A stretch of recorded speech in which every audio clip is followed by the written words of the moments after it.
Retour à Ouagadougou et direction le palais royal de Baloum Naba, un édifice qui totalise 100 ans en cette année 2022. En 100 années, l'édifice construit avec des matériaux locaux a servi à la cour royale tout comme à l'administration publique. Il a été du reste le centre de recrutement des soldats de la haute volta jusqu'à l'avènement de la révolution. Son histoire est contée pour nous par Daouda Ouattara et Karim Dikenga. Dans son carnet d'audience du jour est inscrite cette rencontre. 17 militaires à la retraite viennent faire une révérence au Baloum Naba Tanga II, actuel intendant du palais du Mogo Naba Bango. L'histoire entre ces hommes et l'intendance du palais remonte à 1982, année de leur recrutement dont ce palais a servi de centre. Les recrutements, surtout au niveau de Ouaga commune, ça se passait ici, dans l'enceinte de la cour royale. C'était le 9 novembre 1982. Le Baloum nous a assistés, il a regardé, il a fait envoyer de l'eau.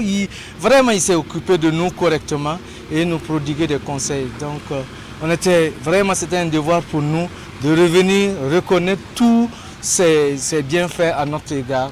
En 1982, ce palais avait déjà 60 ans. Il a donc 100 ans cette année. Le mystère autour de ce bâtiment, c'est sa longévité, mais aussi son architecture. Une architecture étrangère au pays Mouaga. Baloum Naba, le maire du palais, étant parti pour ramener depuis le Naba Koum, Naba Sarah, qui était entre la mer des Pères Blancs à Paris. Il a débarqué à Dakar et il a continué le voyage jusqu'à Bamako. Et c'est là qu'il a pris le modèle du bâtiment que vous voyez.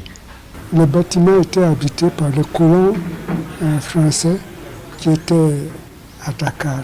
Et le grand-père a demandé à ce qu'on lui donne, n'est-ce pas, l'architectural de ce bâtiment. Ce palais est désormais centenaire et la descendance des Baloum prépare un événement commémoratif. Déjà, les chefs de canton du ressort du Baloum se succèdent pour faire eux aussi une révérence à l'intendant du palais du Mogo. Le comité d'organisation s'active et la cour également fait peau neuve pour accueillir les convives. Plus qu'une fête, la célébration du centenaire passe pour un rappel historique. Ce palais a été le lieu où on a recruté les premiers soldats forcés pour les guerres coloniales d'Indochine, d'Algérie, Première Guerre mondiale, Seconde Guerre mondiale. Ce palais aussi a été le lieu où on a recruté les voltaïques de l'époque pour des travaux forcés au niveau de la OEF. C'est aussi ce qu'on a recruté aussi les premiers soldats pour la reconstitution de la première armée de la Revolta. C'est là aussi qu'on a recruté les premiers élèves pour les inscriptions à l'école primaire sous le colon. L'une des particularités du palais dont on célèbre le centenaire est sa simplicité. Expression de l'humilité et du respect de la hiérarchie, chère au Baloum et à Naba Tanga en particulier. Le centenaire veut remettre ses valeurs au goût du jour pour la jeune génération. C'est une modestie qui l'a conduit à faire ça d'une façon simple.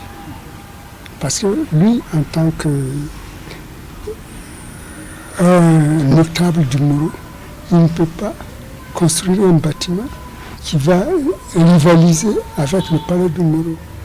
Il faut savoir respecter sa hiérarchie. Le Baloum, il est discret. Nous ne devons pas nous exposer. Le jubilé d'or du palais du Baloum Naba, c'est aussi une succession d'activités. Parmi ces activités, il y a une conférence publique, une journée portes ouvertes, une journée de salubrité et une soirée culturelle.